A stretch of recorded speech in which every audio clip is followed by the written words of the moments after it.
Is love all you need? Current societal narratives tell us that romantic love is an ultimate concern. It's the highest goal a human being can attain. We're all after it. Many, if not most books, poetry, music, and films revolve around it. Ultimately, beyond everything life offers, we all want a romantic relationship, providing us with an undying love that allows us to live happily ever after and washes away our sorrows.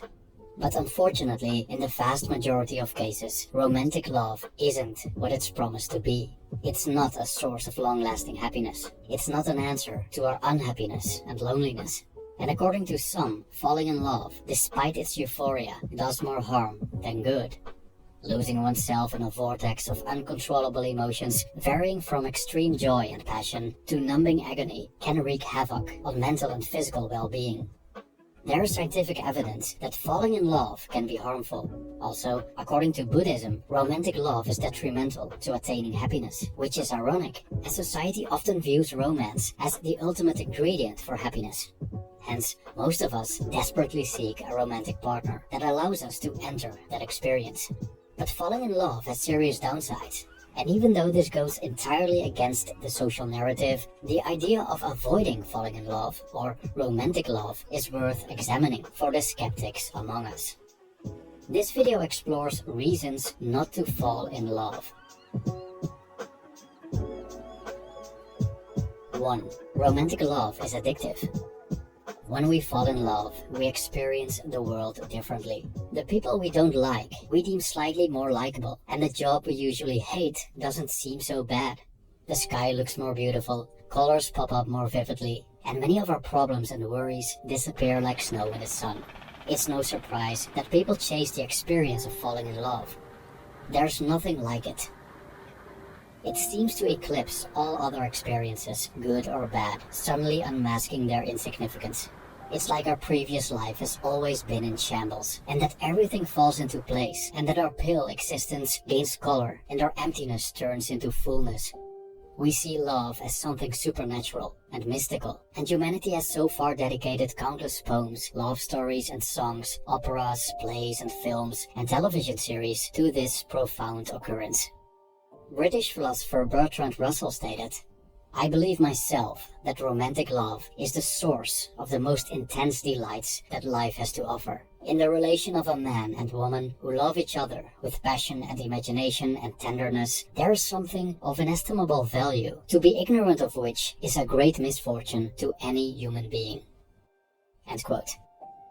According to science, we experience falling in love so intensely because our brains release different chemicals like dopamine and oxytocin, which are associated with emotions like lust, excitement, euphoria, and attachment that play great parts in attraction and bonding.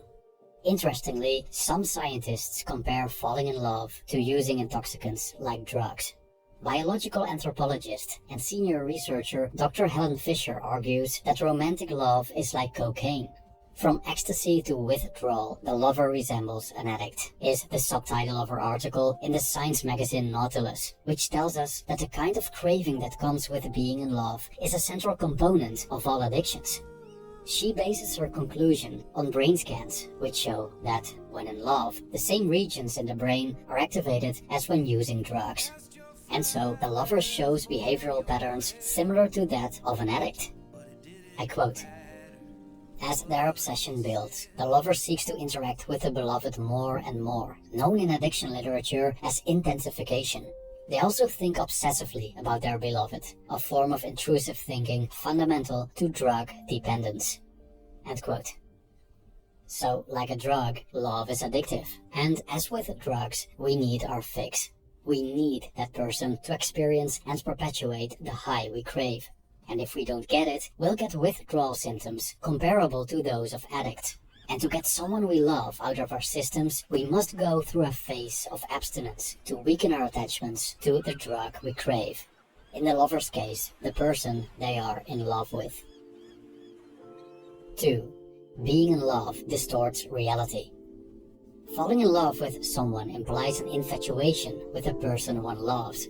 Consequently, we wear so-called love goggles, or rose-tinted glasses, through which we see the person as much more beautiful and desirable than they truly are. This love goggle syndrome leads to us not seeing the flaws of the individual we're captivated with. And so we might fall for abusive people, narcissists, and psychopaths that have anything but our well-being on their agendas. We may even think that the person we're infatuated with is the one, when, logically, it's doubtful that there is such a thing as the one. There are probably millions of other candidates that would be a better fit than the person we're with. Yet, when we're in love, we tend to view a completely ordinary human being as special and uniquely fit to be with us. We even sacralize love and give it an esoteric meaning, as if it's meant to be, undoubtedly something higher than just biology. Love goggles also lead to us taking risks and making unwise and irrational decisions. We lie and present ourselves differently to appear more desirable, set our values and boundaries aside, and behave in ways we would usually never entertain, whatever it takes to be with the person we crave for. We may also fall in love while married. This experience could be so strong that we're willing to risk our marriages by cheating. Perhaps more positively, when we're in love, obstacles become possibilities. Whether it's money, cultural differences, religion, the wish to have children, or the lack thereof, psychological problems, or physical distance, what we would typically view as deal breakers, we now see as hurdles to overcome. Unfortunately, we tend to downplay the significance of these hurdles and underestimate the problems they could pose in a relationship, leading to trouble and heartbreak.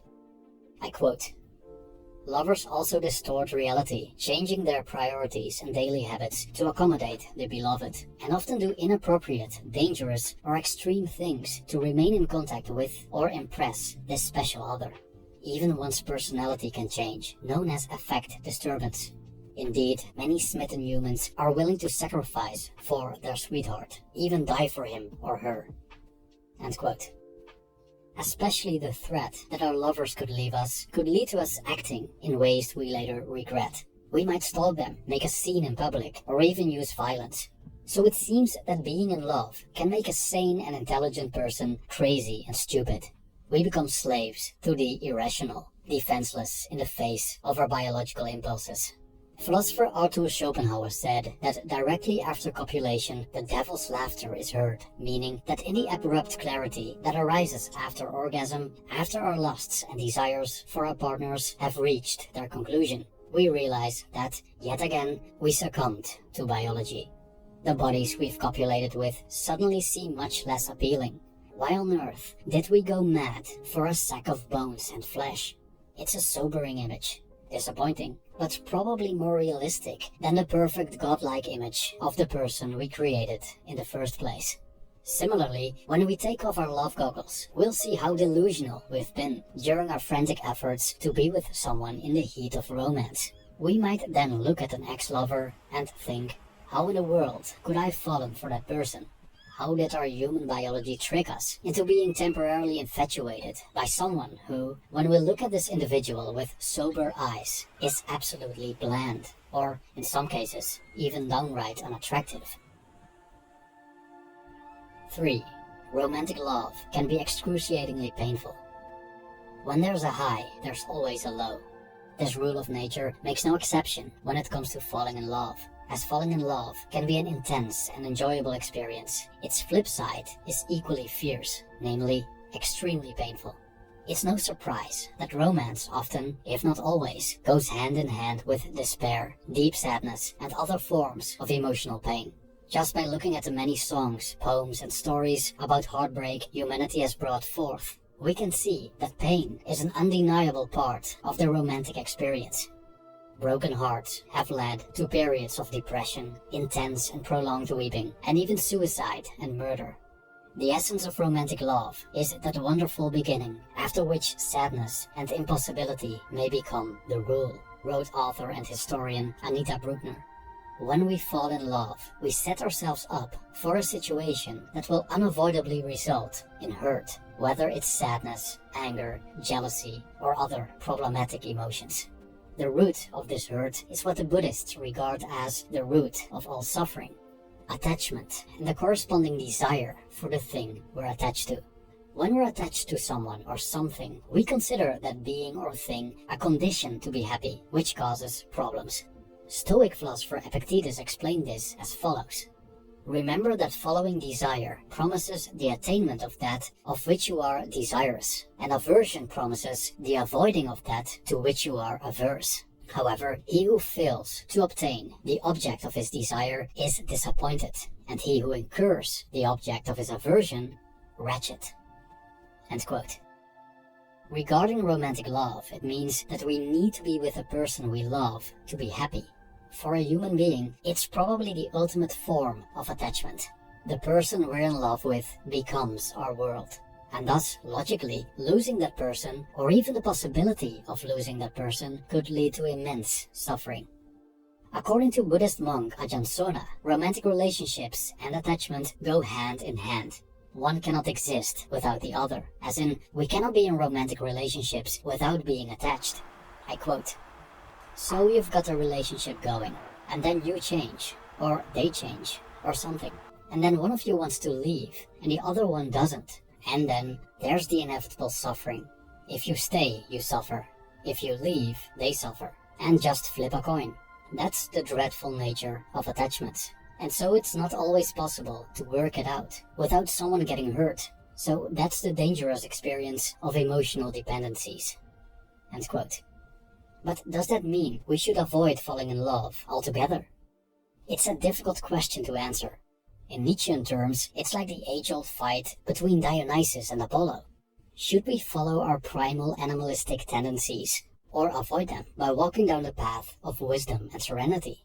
From a rational viewpoint, if we want happiness, as in contentment and inner peace, it's probably better to avoid falling in love altogether. We won't have the emotional highs, but we don't suffer the excruciating pain either. And, free of such intense emotional states, we maintain clarity of mind. But there's more to life than logic and reason, as our primal instincts are anything but logical and reasonable, but still intrinsic to who we are. Bonding between couples wouldn't occur, the flame that ignites us to start families would be absent, and life in general would be much less captivating. And how many accomplishments, from great works of art to the forging of empires, has humanity brought forth propelled by romantic love? Regardless of how insane it may be, isn't there something more to romantic love, aside from it being an inconvenient source of suffering? And that to be ignorant of its value is, as Bertrand Russell stated, a great misfortune to any human being. Thank you for watching.